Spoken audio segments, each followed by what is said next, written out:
Hello my dears, ഇന്ന് നമ്മൾ discuss ചെയ്യാൻ പോകുന്നത് മൈ ഗ്രാൻഡ്മദേഴ്സ് ഹൗസ് എന്ന പോയമാണ്. ഈ പോയം എഴുതിയിരിക്കുന്നത് കമല സുരയ്യ. ആദ്യം നമുക്ക് കമല സുരയ്യയെക്കുറിച്ച് പഠിക്കാം. കമല സുരയ്യ ജനിച്ചത് 1934 മരിച്ചത് 2009. Kamala Surayya also known as Kamala Das or Madhavikutty. Kamala Surayya Kamala Das എന്നും മാധവിക്കുട്ടി എന്നും അറിയപ്പെടുന്നുണ്ട്. She was A gifted bilingual writer. Kamala Das gifted ആയിട്ടുള്ള ഒരു ബൈലിംഗ്വൽ റൈറ്ററാണ്. ബൈലിംഗ്വൽ എന്ന് വെച്ചിട്ടുണ്ടെങ്കിൽ 2 ലാംഗ്വേജസിൽ 2 ഭാഷകളിൽ എഴുതുന്ന റൈറ്റേഴ്സിനെയാണ് ബൈലിംഗ്വൽ റൈറ്റർ എന്ന് പറയുന്നത്. ഇവിടെ കമല സുരയ്യ മലയാളത്തിലും ഇംഗ്ലീഷിലുമാണ് വർക്കുകൾ എഴുതിയിരിക്കുന്നത്. അതുകൂടാതെ കമലാദാസിന് എഴുത്തച്ഛൻ പുരസ്കാരം, വയലാർ അവാർഡ്, സാഹിത്യ അക്കാദമി അവാർഡ് എന്നിവ ലഭിച്ചിട്ടുണ്ട്. കമലാദാസിൻ്റെ ഇംഗ്ലീഷിലെ കുറച്ച് വർക്കുകളാണ് my story, the old play house and other poems എന്നിവ. മൈ ഗ്രാൻഡ്മദേഴ്സ് ഹൗസ് എന്ന ഈ ഒരു പോയത്തിൽ കമലാദാസ് തൻ്റെ മുത്തശ്ശിയെക്കുറിച്ചും മുത്തശ്ശിയുടെ വീടിനെക്കുറിച്ചുമെല്ലാമാണ് ഷെയർ ചെയ്യുന്നത്. കമലാദാസ് കുട്ടിയായിരുന്നപ്പോൾ മുത്തശ്ശിയുടെ വീട്ടിൽ കഴിഞ്ഞ ദിവസങ്ങളും മുത്തശ്ശിയിൽ നിന്ന് ലഭിച്ച സ്നേഹവും വാത്സല്യവുമെല്ലാം കമലാദാസ് ഇപ്പോൾ ഓർക്കുകയാണ്. മുത്തശ്ശിയുടെ മരണം കമലാദാസിനെ വളരെ വിഷമത്തിലാക്കി. മുത്തശ്ശിയോടൊപ്പം കഴിഞ്ഞ ആ നല്ല ഓർമ്മകൾ വീണ്ടും തിരിച്ചു കിട്ടാൻ വേണ്ടി കമലാദാസ് വീണ്ടും ആഗ്രഹിക്കുകയാണ്. അവ നഷ്ടപ്പെട്ട ദുഃഖവും കമലാദാസിനുണ്ട്. മൈ ഗ്രാൻഡ്മദേഴ്സ് ഹൗസ് എന്ന ഈ ഒരു പോയം പബ്ലിഷ് ചെയ്തത് 1965 സമ്മർ ഇൻ കൽക്കത്ത എന്നൊരു കളക്ഷനിലാണ്. ഇനി നമുക്ക് പോയത്തിലേക്ക് കടക്കാം. My grandmother's house written by Kamala Surayya. നമുക്ക് ആദ്യത്തെ 4 ലൈൻസ് നോക്കാം. I received love, that woman died. The house withdrew into silence. Snakes moved among books.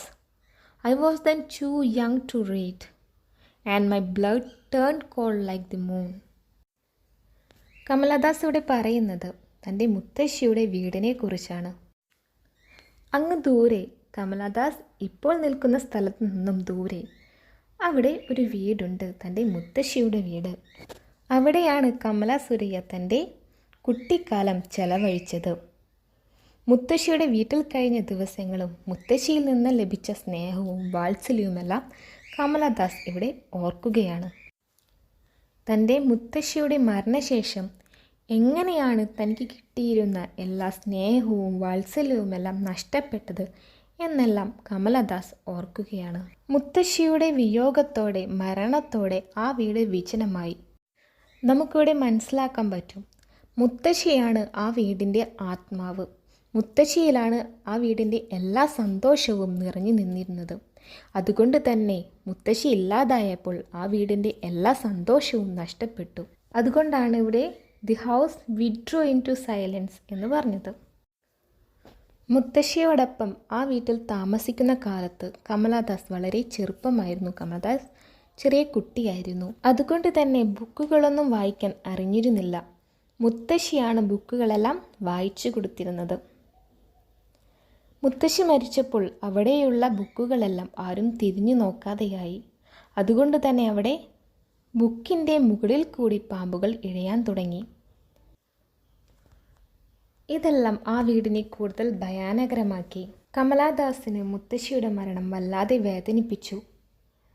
അതുകൊണ്ടെല്ലാമാണ് തൻ്റെ രക്തം ചന്ദ്രനെ പോലെ തണുത്തുറച്ചു പോയി എന്ന് പറഞ്ഞത്. My blood turned cold like the moon എന്ന് പറയാൻ കാരണം. ഇനി നമുക്ക് അടുത്ത 3 വരികൾ നോക്കാം. Lines 5 to 7. How often I think of going there to peer through blind eyes of windows or just listen to the frozen air. ഇവിടെ കവിയത്രി തൻ്റെ കുട്ടിക്കാലം ചെലവഴിച്ച മുത്തശ്ശിയുടെ വീട്ടിലേക്ക് മടങ്ങിപ്പോകാനുള്ള ആഗ്രഹം പ്രകടിപ്പിക്കുകയാണ് ചെയ്യുന്നത്. കവിയത്രി തൻ്റെ മുത്തശ്ശിയുടെ വീട് ഇടയ്ക്കിടയ്ക്ക് വിസിറ്റ് ചെയ്യാൻ ആഗ്രഹിച്ചിരുന്നു. ആ വീടിൻ്റെ ജനാലയിൽ കൂടി ഉള്ളിലേക്ക് എത്തി നോക്കാനും ആഗ്രഹിച്ചിരുന്നു. ഇവിടെ ബ്ലൈൻഡ് ഐസ് ഓഫ് വിൻഡോസ് എന്ന് പറയുന്നുണ്ട്. അതുകൊണ്ട് ഉദ്ദേശിക്കുന്നത് വീട്ടിൽ ആരും തന്നെ ഇല്ലാതിരുന്നതിനാൽ അവിടെ ആകെ ഇരുട്ടായിരുന്നു. ആ വീട് മുഴുവൻ അന്ധകാരമായിരുന്നു. ജനാലയ്ക്കുള്ളിൽ കൂടി എത്തി നോക്കിയെങ്കിലും ഒന്നും തന്നെ കാണാനും സാധിക്കില്ല. അതുകൊണ്ടാണ് ബ്ലൈൻഡ് ഐസ് ഓഫ് വിൻഡോസ് എന്ന് പറയുന്നത്. അതേപോലെ തന്നെ ആ വീടിനുള്ളിലെ തണുത്തുറച്ച കാറ്റ് കേൾക്കാനും കമലാദാസിന് ആഗ്രഹമുണ്ട് എന്നാണ് പറയുന്നത്.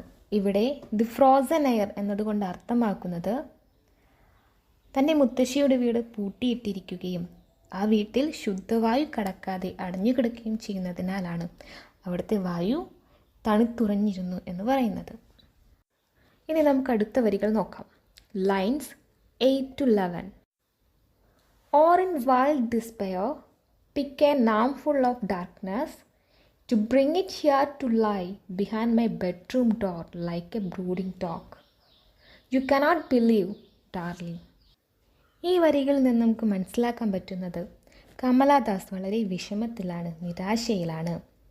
തൻ്റെ ജീവിതത്തിൽ, തൻ്റെ ഹൃദയത്തിൽ കുഴിച്ചിട്ടിട്ടുള്ള കുറേ കാര്യങ്ങൾ കമലാദാസ് ചിന്തിക്കുകയാണ്. കമലാദാസിനെ തൻ്റെ മുത്തശ്ശിയുടെ വീട്ടിൽ പോകണമെന്നുണ്ട്.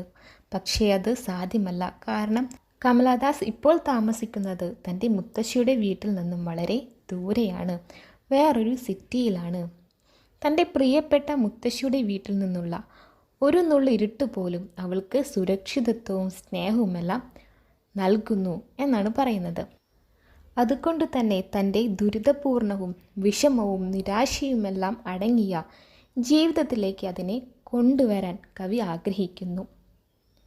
മുത്തശ്ശിയുടെ ആളൊഴിഞ്ഞ വീട്ടിലെ ഇരുട്ടിനേക്കാൾ മോശമാണ് തൻ്റെ ഇപ്പോഴത്തെ അവസ്ഥ എന്നാണ് ഇവിടെ ചൂണ്ടിക്കാട്ടുന്നത്.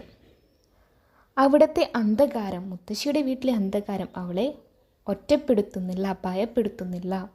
അതിനെ കൊണ്ടുവന്ന് തൻ്റെ റൂമിൻ്റെ പുറകിൽ ഒരു ബ്രൂഡിംഗ് ഡോഗിനെ പോലെ നിർത്താനും കവയിത്രി ആഗ്രഹിക്കുന്നു. ഇനി നമുക്ക് അവസാനത്തെ 5 വരികൾ നോക്കാം.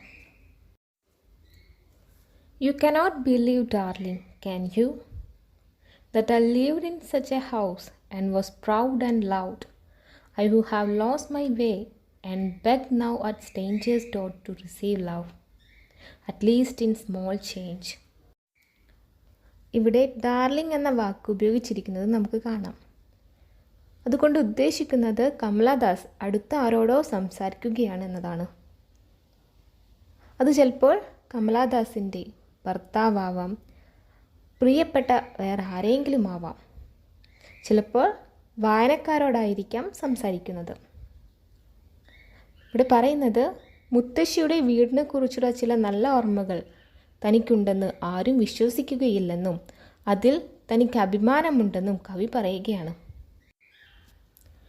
എന്ന് വെച്ചാൽ ആ ഒരു വീട്ടിൽ കമലാദാസ് വളരെ സന്തോഷത്തോടു കൂടിയും ഒരുപാട് ലാളനകളും സ്നേഹവും കിട്ടിയാണ് വളർന്നതെന്നുമാണ് അർത്ഥമാക്കുന്നത്. അത് ആർക്കും ഒരിക്കലും വിശ്വസിക്കാൻ കഴിയില്ല എന്നും അവർ പറയുന്നു. പണ്ട് ഒരുപാട് സ്നേഹം കമലാദാസിന് കിട്ടിയിട്ടുണ്ടെങ്കിൽ ഇപ്പോൾ അത് കിട്ടുന്നില്ല.